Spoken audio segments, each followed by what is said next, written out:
I've always said that your existing customers are your greatest sales team because they're out there talking about your product and you may not even necessarily know it. And like those are your true advocates. Welcome to the Beerbound Podcast. I'm your host, Sunny Manivanan.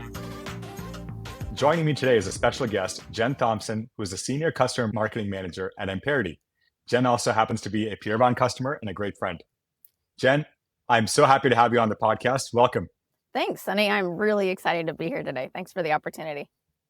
Well, let's start at the beginning. I would love to know about your first job and what you learned about yourself from that job.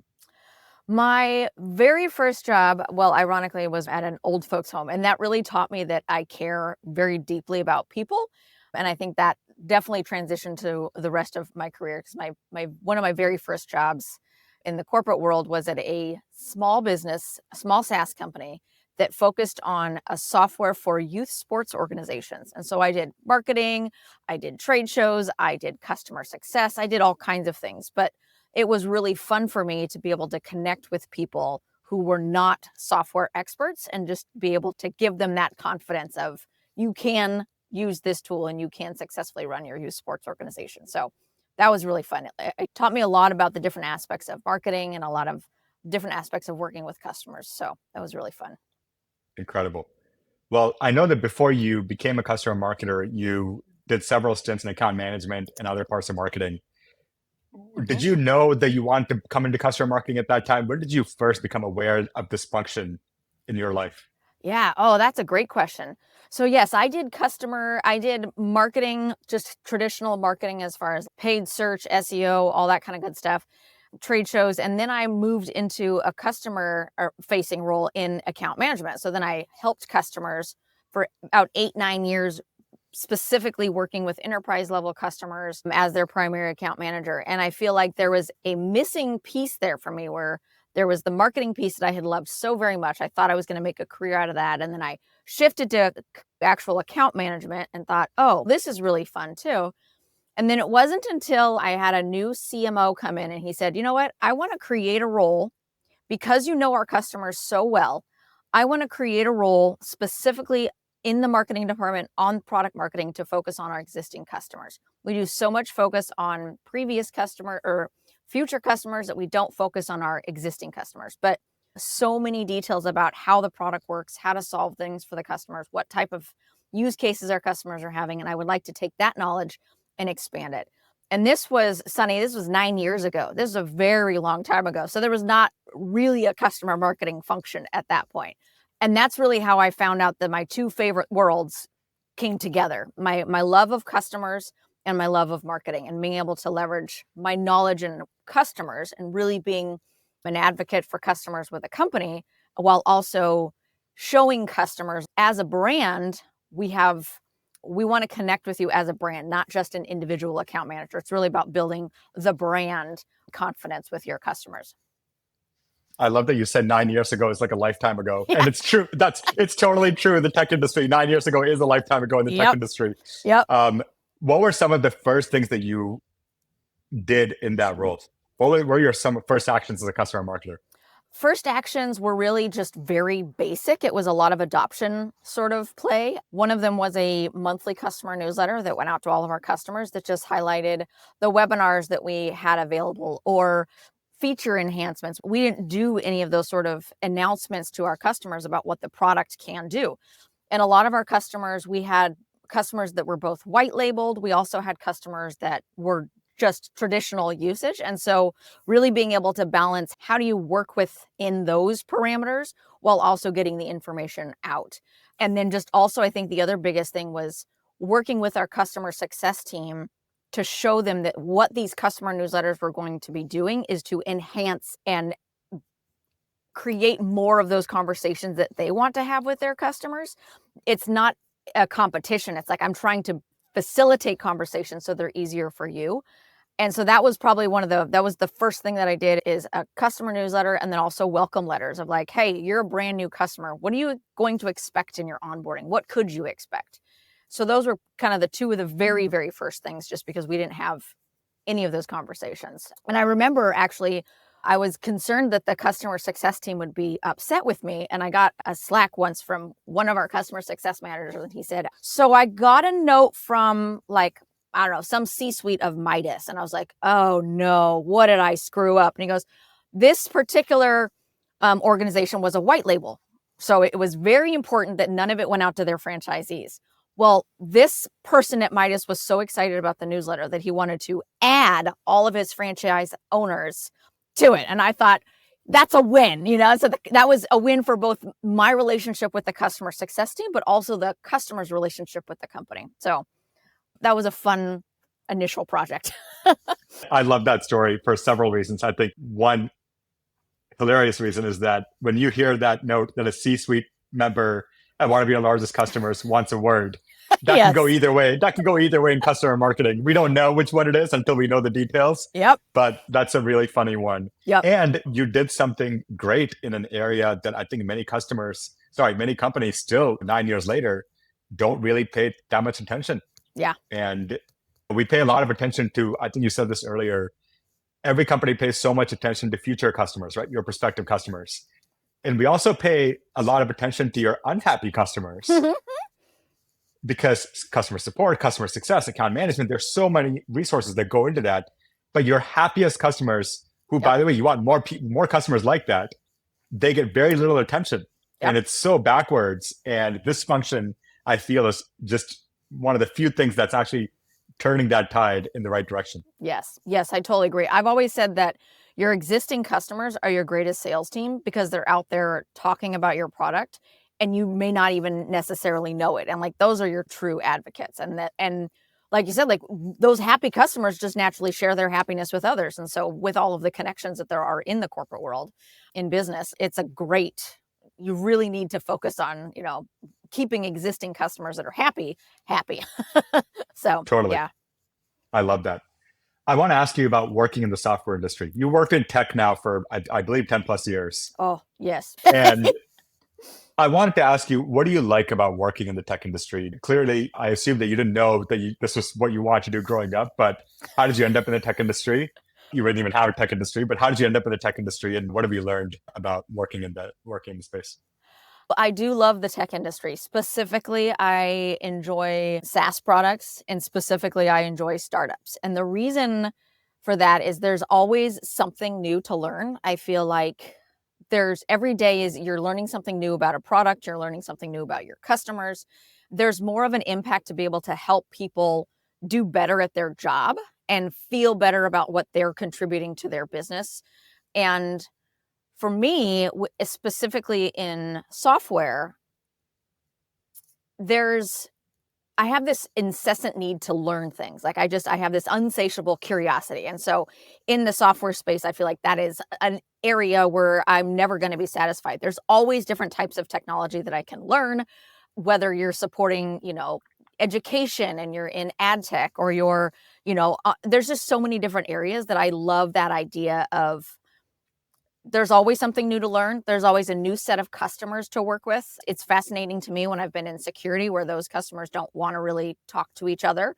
And then I was in enablement and it was like everybody wanted to talk to each other. And then you've got youth sports and they all want to talk to each other. So it's always so fascinating, the type of software and the type of people that use that software and how you can really build relationships and figure out different ways to build relationships that then ultimately help these individuals do their job better and feel better about what they're contributing to their business. Totally.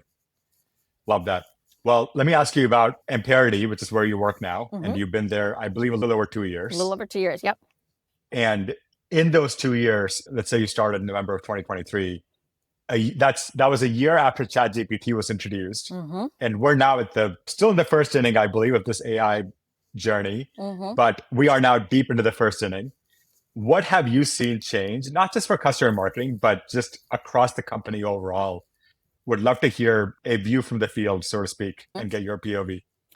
Yeah, I think that AI has really changed a lot of things and helped us to be a lot more efficient. That's the biggest thing that I see, is that it enables us to create things, create content, create emails and things like that can really drive conversations forward with context. And so it helps us to be a lot more efficient. Like I get writer's block oftentimes. And so if I'm trying to think, okay, where do I start? That's where, AI helps me in those capacities. Like, okay, how do I want to start this conversation around X? Or how do I want to phrase this email nurture? Or how do I want to draft this long form case study into a short form one, right? So I feel like there's this way that AI can help us with all of those things, in addition to the fact that all of our call recordings are recorded. And so we can pull out snippets and I can ask AI like, hey, find me a customer that does X, find me a customer that does Y, and seeing the field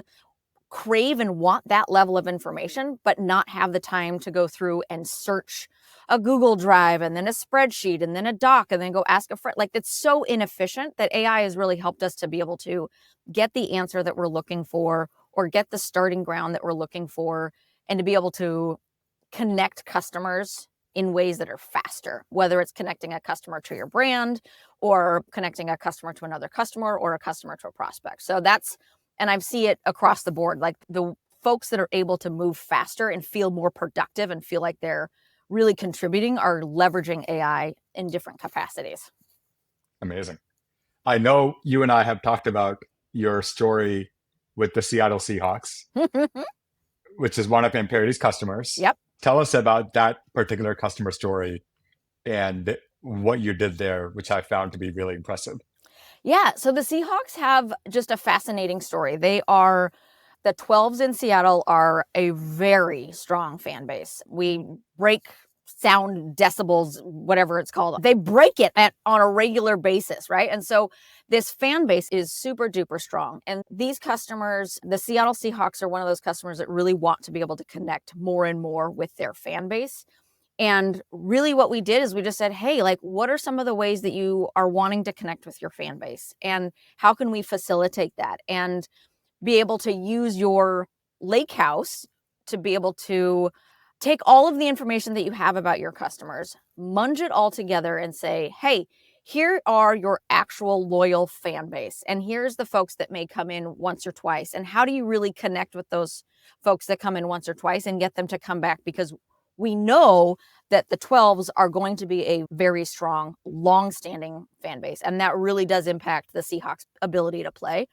And so we just being able to facilitate that with them and helping them put all of those pieces together, stitch their customer records, and build that fan experience that makes the fan just go, whoa, this is my team. This is why they're my team.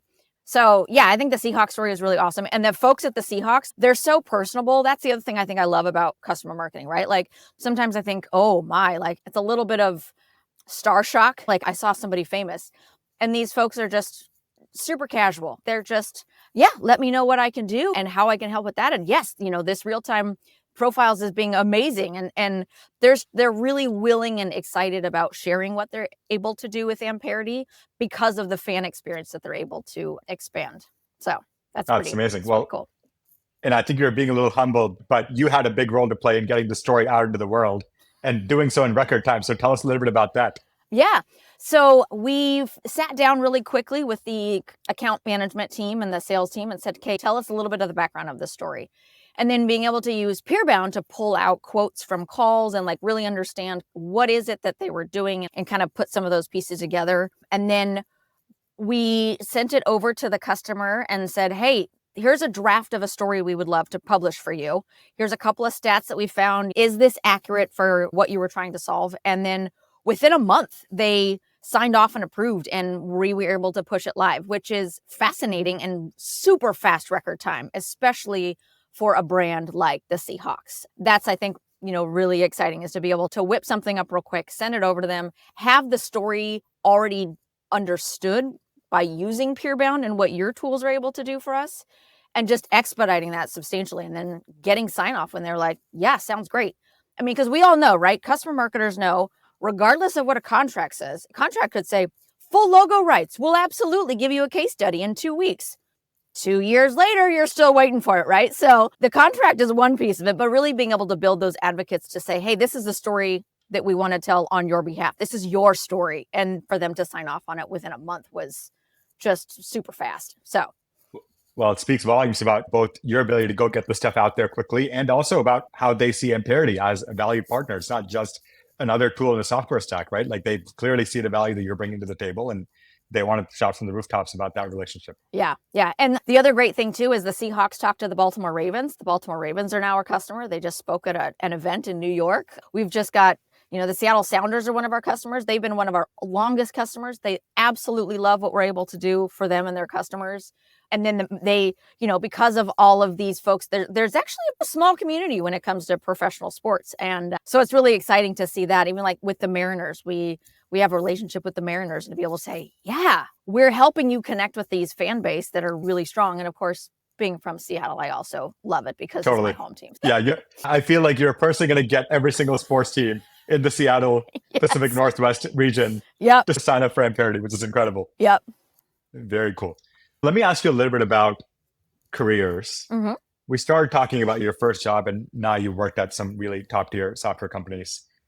What career advice have you received at various points throughout your career that have really stuck with you? And any specific stories that you can share would be really great. Yeah.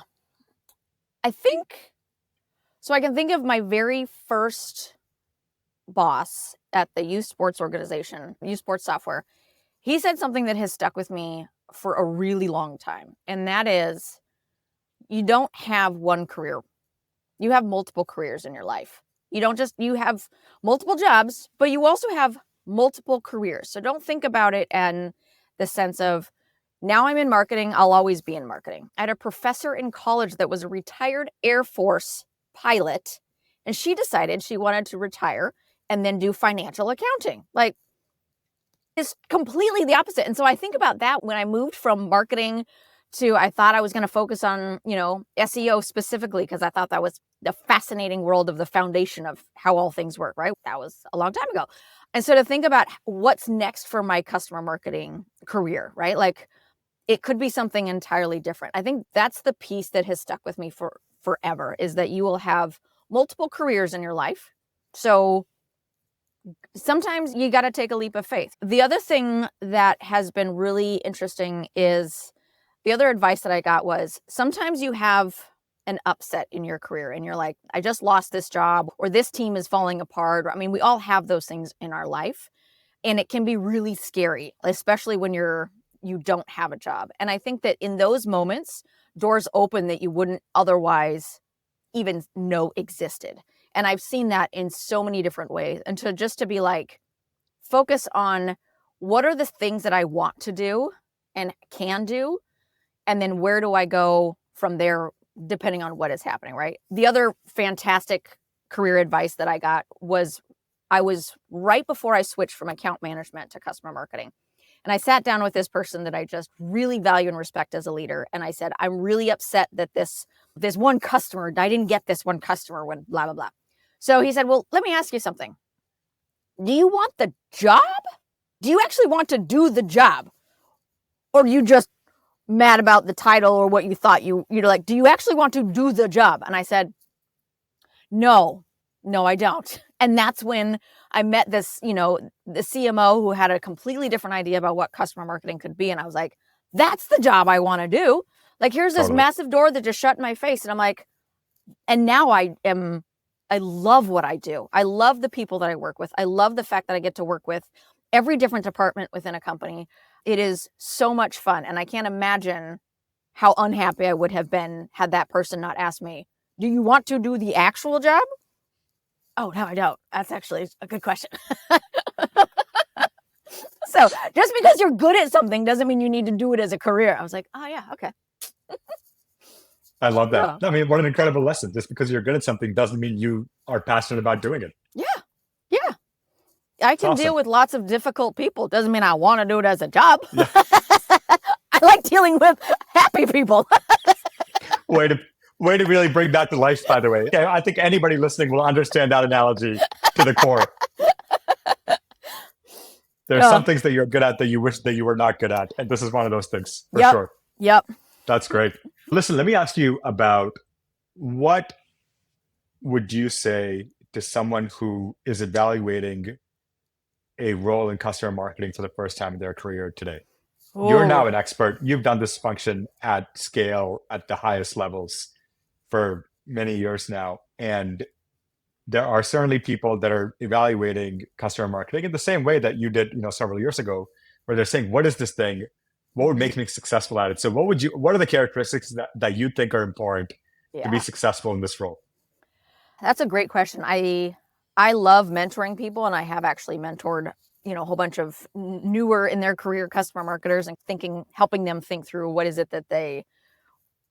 areas that they would want to pursue. And I think that my advice to folks who are evaluating what is this customer marketing role, do I want to do it or not, is really like thinking about, are you truly customer obsessed in a way that is different than an account manager? Account managers are customer obsessed, no doubt about it.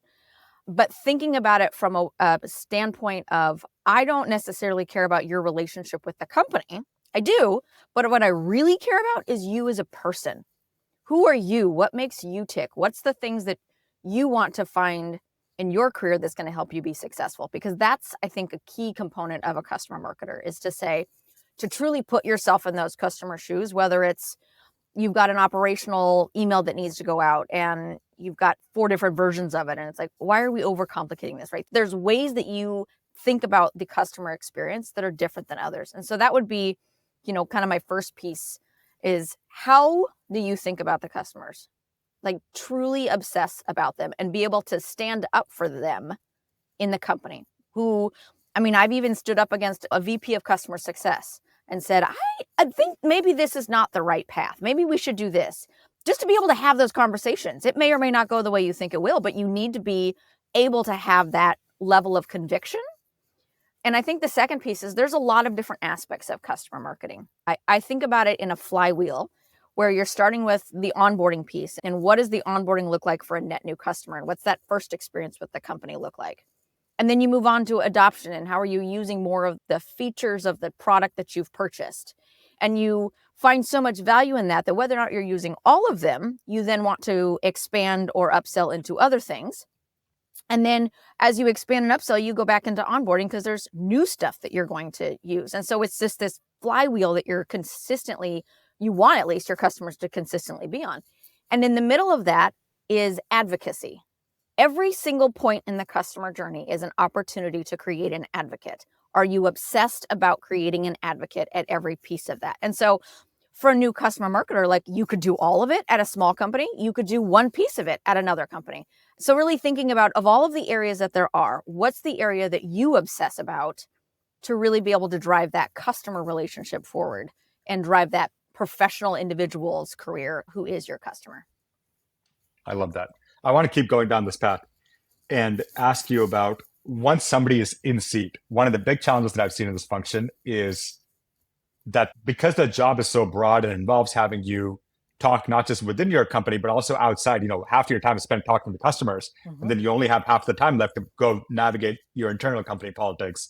And a lot of customer marketers don't necessarily like doing the latter, but especially in this era where, layoffs are so common, like everybody's really trying to make sure that people understand the value that they add to, bring to the table. Mm-hmm. What's your advice for doing that if you're a customer marketer today? As far as dealing with the internal components? Yeah, just evangelizing the work that you're doing and the value that you're bringing to the company, across executives or other functions. Yep. So the biggest thing is just that consistent rhythm of sharing within the company all of the things that you're doing. For example, every time I send a customer newsletter, I send it to the entire customer success team. I send it to a whole bunch of the leaders so that they see, like, oh, this is what's going out. And also reminding them, we never told customers about XYZ. We didn't do a good job of telling them about features, right? And so having that consistent rhythm of, every single month, you're going to get something from me that's a customer newsletter. Every single company meeting, we're going to have a customer story, or we're going to talk about an existing customer. We really oftentimes focus on the new customers that are coming in and why they bought. Well, that's great. But what about the existing customers and how they're expanding and how they're growing? And so there's ways that you can insert what you're doing consistently, regardless of where your company is the best communicators, whether it's email or Slack or presentations, things like that.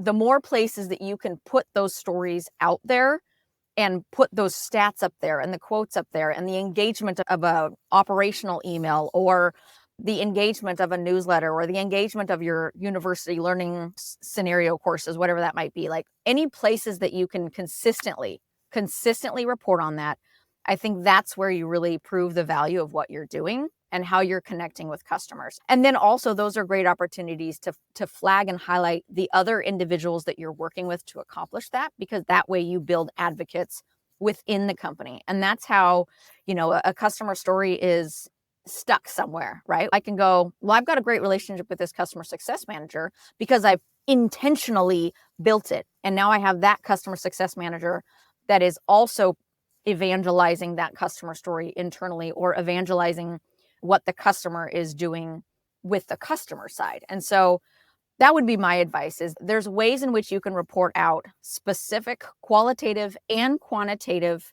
results at a consistent place across the different projects that you're working on to be able to prove value. And even if it's, one of the things that we customer marketers deal with a lot is data hygiene. Data hygiene is a major problem, right? And so to be able to evangelize that and talk about that and get people on board, I got 12 people in a room that we're all going to talk about data hygiene because it impacts all of us. Right. But as the customer marketer, I started that conversation. And newsflash, Sonny, that is the first project I have ever worked on. In the 5 times I've created customer marketing from scratch, from nothing, it's always starts on customer data. And people think, oh, well, I mean, that's not really your job as a customer marketer. It's like, I want to be able to segment and talk to our customers properly. So that's what I would say is quantitative and qualitative results in a consistent manner so that your company is just hearing this drumbeat of customer story, customer engagement, customer satisfaction. And it's not just about the dollars. It's about where they're presenting in industry-wide events and how they're connecting with other people, how a reference program is driving revenue. That's another big one that's a hard one to tackle, or engagement with the community. How many new community members have you had? That makes a big impact.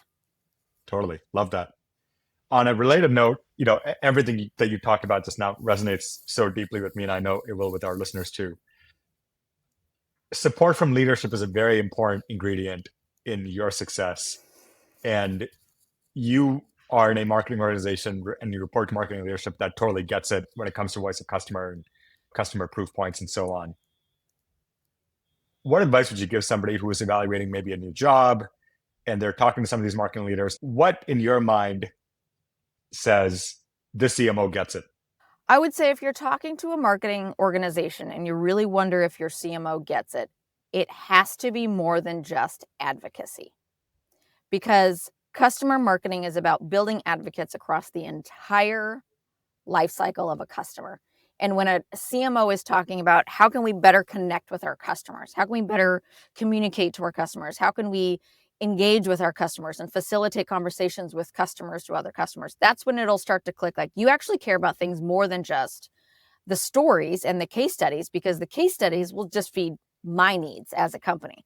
And so when I've sat down and talked to leaders that are more obsessed with figuring out how do we connect with our customers on a broader basis and understanding that that's where those stories really become easier to tell, that's when you've hit a marketing organization that understands the value of the full capacity and all of the things that a customer marketer could do. Now, each company is going to have a different focus, but it's very different when you're working in an organization that is silo focused on just the case studies versus really being able to connect with customers across the whole journey.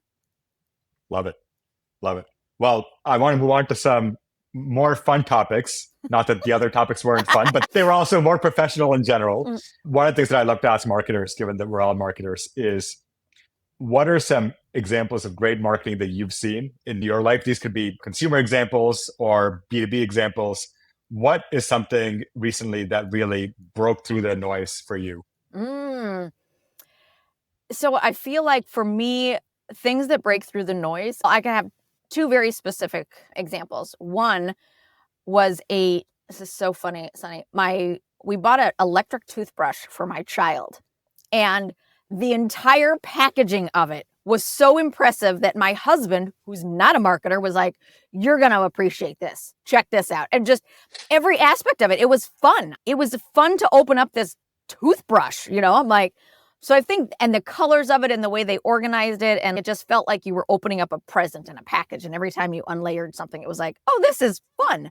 So that was one that sticks out as, as a retail piece of experience. And then the other one that I had, which I've been telling everybody about this, but we recently stayed at a place called Under Canvas, and they are a glamping place. They have yurts, massive yurts, but they also have running water in them. It's just, it was fantastic. So we were going to stay at this place, and the level of customer service was beyond anything I'd ever experienced. From the moment we did, and even all of the customer marketing aspects of it, right? Once we did the reservation, and here's how you can prepare for your visit. And once you get here, this is what you can expect. And then we get there, and the staff is just beyond amazing. They remembered that we wanted ice 24 hours later. 24 hours after that, they remembered that we were there for a wedding. They asked us how the wedding was. That was incredible. And then the survey that they sent afterwards was very simple, but because it made it easy for me to just answer it. And then I put a comment in there, and the manager of that particular location that we stayed at wrote and said, thank you so much. I will tell these two people that you just called out, that you didn't know their name, but I know their name. I'll tell them specifically about this experience. And that's one of those things where they've just created an advocate, because and it was not just one person, it was the entire experience. And so as a marketer, I appreciate that level of detail that went into before my visit, during my visit, and after my visit. And I think about that with customer marketing too. It's like, it's all about how do you build that before they become a customer, and then really do it when they are a customer. And then even you have an opportunity, if they choose to leave, you can still we all know there's a lot of repeat buyers, right? And so like you could potentially get some customers back. So how do you have that experience and that positive sentiment in the customer's mind when they even leave your company? And so, yeah, the experience at Under Canvas was just beyond what I could have ever possibly imagined. I was like, now that they've nailed it. They have truly nailed it. And it's a huge organization. So that's incredible. Yeah. I love that in both your examples, you called out something that is not what people would typically think about when they think about great marketing. You called out packaging and that whole experience of, unboxing what is ultimately a toothbrush. Yep. And then on the Under Campus side, you talked about, hey, the whole customer experience, which, by the way, everybody thinks about marketing as stopping the minute they become a customer. But, we're in this world where we're like, no, like that's just the beginning. Exactly. And it's just amazing to see how much detail goes into that, and the level of care and the commitment to excellence that this organization clearly had across the life cycle that turned you into, now you're talking about it on a podcast that will reach hundreds of people, and very easy for any of us to go book our next vacation in one of their properties. And so this is the kind of stuff that's very hard to measure, as a brand. I'm sure Under Campus isn't listening to the Paramount podcast, but clearly you're going to drive some new business for them. And this is the great stuff. Yep. That's incredible. Thank you. See, that's why I say your greatest sales team is your customers. Like your customers are your greatest sales team, because they're out there talking about how awesome your brand is, and they don't even know it. Yeah, Under Canvas 100%. Doesn't know. It's just, so if you think about the places in your world where you're talking and excited about something, you are an advocate for a brand. And I challenge people, like, think about those experiences. Like, why do you love that brand so much? Because that'll just make you better at whatever it is that you're doing. I love that. I love that.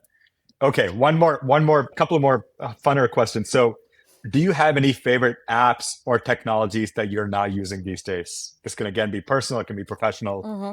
Anything that stick out to you? I would say I love using Claude. I always joke about, oh yes, my assistant Claude helped me with that. Like, it's just it's a great name. It's a great name. It is. It's just, and it's so much more fun to say than ChatGPT. Like ChatGPT is totally, yeah, it's fun. But like, for some reason, Claude just, But Claude, you just imagine, this French guy smoking a cigarette, and he's like, yes. Oh, okay, I guess I'll put away the cigarette. I'll come help you, Jennifer. Yes. And then I'm going to go back to my cigarette. Maybe I'll take a nap. It's great. It's great. Exactly. And then it's so funny too, because I'm just a person who likes to encourage others. And so I just find myself, even with Claude, I'm like, oh, thanks. That was great. He's like, you're welcome. Let me know if I can. I'm just like, I know you're not a person, but it just makes it fun, right? And it makes me have a good time when I'm trying to think about whatever this other random thing is. So yeah, I love using Claude. I think and I like using other tools as well. But I would say In professional world, that would be one of them. Other than Peerbound, I'm in all the time. I can't not use Peerbound. I love it. And I tell everybody about it. I told somebody else about it this week and they were like, oh my gosh, this is amazing. Thank you so much. And I was like, yeah. So those are probably two of my favorite things. But then in my personal life, there's a milkman delivery in our area, and it's so much fun because their app is just so easily organized, and you can just be like, oh, I want to buy bloop, bloop, bloop, bloop, bloop, bloop. And then it shows up at your doorstep. And then if you need to cancel it, you can cancel it the day before it comes. Like it's not, mass. And it's fun because, like you hear the mailman or you hear the milk person come and they like walk up on your front porch, and that's awesome. So that app is really fun to use as well. I'm actually a little jealous of that for sure. That sounds incredible. Yeah. And they also, all of the stuff that they do is the majority is all local. So they have the cows, it's Very small cool. sourced stuff. And so even their salad packs are made by local Pacific Northwest companies. So I feel like I'm supporting the local community as well. Totally. The only thing that I know that we have in New York City is we have a guy that delivers avocados on demand. Avocados. You can specify the ripeness level because avocados are notoriously fickle. Yep. One day they're underripe, the next day they're overripe, and so he can deliver different levels of ripeness in the same order. Amazing. And we're gonna have to put this stuff in the show notes so people in the Pacific Northwest and people in New York City can at least start to enjoy some of this fresh produce. That's incredible. That's right. That's good. Okay, last question I'll ask you is, given that this is the Peerbound podcast and we're all very influenced by our peers, I've certainly been very positively influenced by our relationship and our interactions. Mm-hmm. Do you have any book or movie recommendations? Ooh. So one of the books that I really like is called The Multipliers. And it's about leaders who really are able to not force their own opinions forward, but really be able to step back and facilitate a conversation, and understanding that when you have somebody who can start the conversation, you get more of a perspective from everybody, of more diverse voices from lots of different backgrounds that can really support a bigger initiative and like making something much more incredible. And so that's one book that I find really fascinating. And that's the type of leader that I want to be. I want to be the one that doesn't I want people to be more productive and more efficient because I'm stepping back and facilitating something, than somebody who's, driving forward, like this is what you need to do, or this is what you should say. So I think that would be one of my favorite professional type books. Awesome. Non-professional book though is this hilarious book called Witches of Moonshine Manor. And it's just this hilarious book about these witches who are from like the 1800s, but are stuck nowadays. And they're like, it's hilarious. It's just, one of them says, tick tock, tock, tock, tock. What about a clock? It's a very fun, simple read, but it's pretty hilarious. This is awesome. I just looked this up on Google because this, obviously this is not going to be on my holiday reading list. And it says, under plot summary, Google says the witches led by Queenie are joined by Persephone, a Gen Z TikToker who helps them fight the patriarchy and other malicious forces. Which, if that's not on your holiday list, I don't know what people are doing. So the Witches of Moonshine Manor is the name of the book. Yep. And we're going to have to include this stuff in the show notes. The Milkman, Moonshine Manor, it's all going in the show notes. The Seattle Seahawks, everything's going in the show notes. Love it. Jen, thank you so much for joining me. This has been so long overdue, and I have delighted in our one-to-one conversation so far, and I'm excited that people get to experience some of the joy that you bring every single day. And thank you again for joining me. Thank you, Sonny. I feel like I have become a better person in working with you, and I just really, really appreciate it. I feel like I've learned so much from you, and you're fantastic. I love working with you, and I think that this is this is one of those friendships that's going to last throughout our entire careers, 100%. Wherever they may go. 100%. And I'm going to clip that last piece and just play it back when I'm having a rough day. So thank you for that. Yes. And fun fact, Sonny, is that the CMO that I was telling you about that told me, kind of created this customer marketing function. As you well know, I love to laugh. And so he actually he said, if I ever have a bad day, all I need is Jen's laughter. So I recorded my laugh and I sent it to him when he left the company as a joke. He was like, that is the greatest gift. I was like, that actually is a really good gift. we're going to take that MP3 and we're going to put that in the show notes too. Done. I feel like as long as you're laughing, I don't care if you're laughing at me or with me, as long as you're laughing. That's all I care about. Agreed. I love it, Jen. Thank you again. And yeah, I can't wait for this episode to go out. Awesome. Thanks, Sonny. Appreciate it. Have a great day. You got it. Cheers. Bye.